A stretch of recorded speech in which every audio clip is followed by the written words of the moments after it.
Hello everyone, welcome back to my channel. उम्मीद है आप सब लोग अच्छे से होंगे।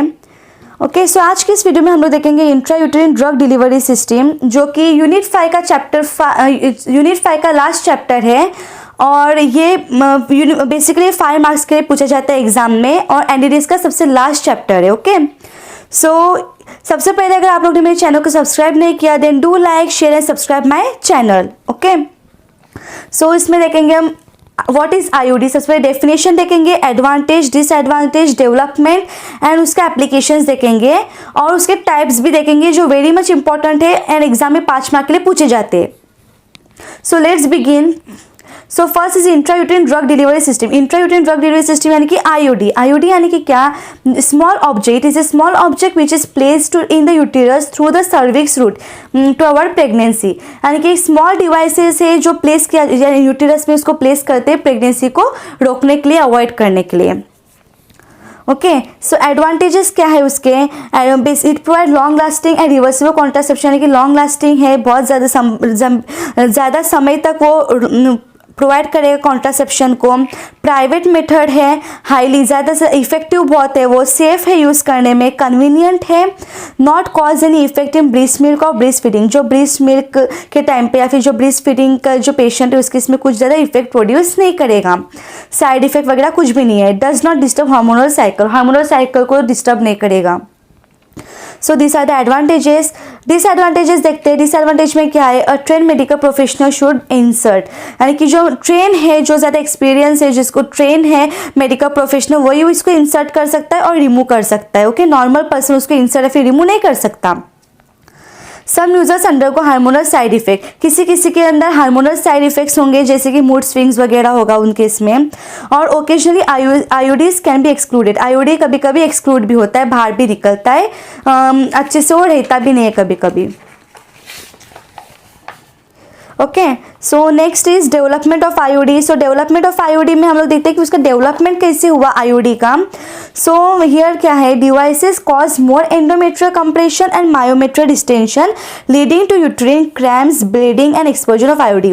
आईओडी यानी कि क्या? आईओडी यानी कि ऐसे डिवाइसेस जो ज़्यादा एंडोमेट्रियल कंप्रेशन करेगा, यानी कि एंडोमेट्रियम में उसका कंप्रेशन होगा, कंप्रेस करेगा, स्क्वीज करेगा, और जो मायोमेट्रियल डिस्टेंशन है कि मायोमेट्रियम में वो डिस्टेंड होगा, यानी कि ऐसे डिवाइसेस जो एंडोमेट्रियल कंप्रेशन करेंगे और मायोमेट्रियल का डिस्टेंशन है कि डिस्टेंड करेंगे, जिसके वजह से यूट्रिन क्रैम्प्स होंगे, ब्लीडिंग होगी, और कभी कभी आईओडी है वो एक्सपर्जन होगा आईओडी का, यानी कि वो एक्सक्लूड हो जाएंगे। ओके, सो रिसर्चर्स ने डेवलप किया IOD to enhance the effectiveness, यानी कि रिसर्चर्स ने आईओडी को डेवलप किया जिसमें उन्होंने एंटी इन्फर्टिलिटी एजेंट्स को ऐड किया। एंटी इन्फर्टिलिटी एजेंट यानी कि ज़्यादा से ज़्यादा टॉलरेट रहेंगे, वो स्मॉल डिवाइसेस रहेंगे, सो डैट वो इफेक्ट प्रोड्यूस करेंगे, अच्छा एनहांस करेगा, उसका इफेक्टिवनेस को एनहांस करेंगे।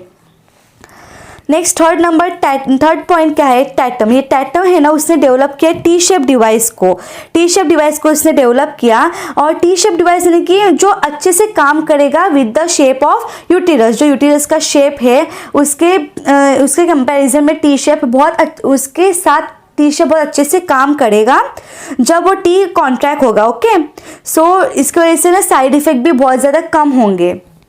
नेक्स्ट जिपर है ना, ये जिपर है जो 1968 में उसने क्या किया? कॉन्ट्रासेप्टिव मेटल्स को ऐड किया। एंड डॉयल एंड क्ल्यू ने क्या किया? उसने डेवलप किया प्रोजेस्टिन रिलीजिंग आईओडी को उसने डेवलप किया। And this development initiated a new R&D for a long term आयु contraception leading to new generation recent IUD medicated IUD, यानी कि इसकी वजह से एक न्यू R&D ने this development initiated a new R&D, यानी कि ये सब डेवलपमेंट की वजह से एक न्यू रिसर्च एंड डेवलपमेंट हुई आयु कॉन्ट्रासेप्शन की वजह से, जिसकी वजह से उन्होंने फिर copper bearing IOD, progesterone releasing IOD को डेवलप किया, इवॉल्व किया। Okay, so this are the development of IOD. Next is application में क्या है? It is use as a contraceptive to prevent pregnancy को प्रिवेंट करने में यूज़ होता है। सूटेबल है हार्मोन रिप्लेसमेंट थेरेपी के लिए, woman with high bleeding, heavy bleeding के इसमें भी यूज़ होता है, और फिब्रॉइड्स के ट्रीटमेंट के लिए भी यूज़ होता है। ओके, सो आज की इस वीडियो में बस इतना ही। अगर आप लोग को मेरी वीडियो अच्छी लगी then do share, subscribe and like my channel. Okay, तब तक के लिए thank you, bye bye, take care.